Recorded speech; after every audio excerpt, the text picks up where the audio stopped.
Достар, міндетті түрде сақтап алыңыздар. Ерекше пирогтың рецептімен бөлісемін. Ұнымызды және какаоымызды ситадан өткіздіріп алып, үстінен ванильный сахарымызды, тұзымызды, қантымызды, ұн қопысқышты сеуіп, жақсылап араластырып аламыз. Үстінен қайнаған суымызды құйып араластырамыз.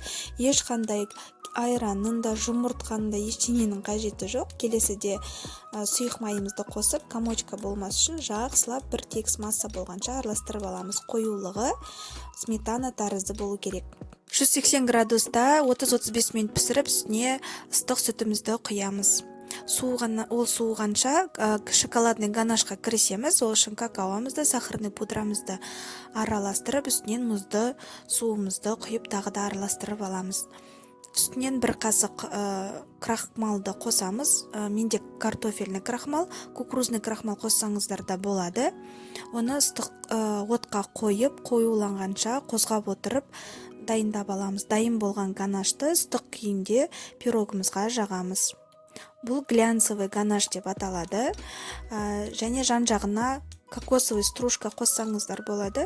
Ерекше дәммен сән береді. Осындай бір қызық, ерекше пирог, дәмі де ерекше болады. Сондықтан дайындап көріңіздер. Міндетті түрде аз болсын. Видеоның соңына дейін көргендеріңізге рахмет.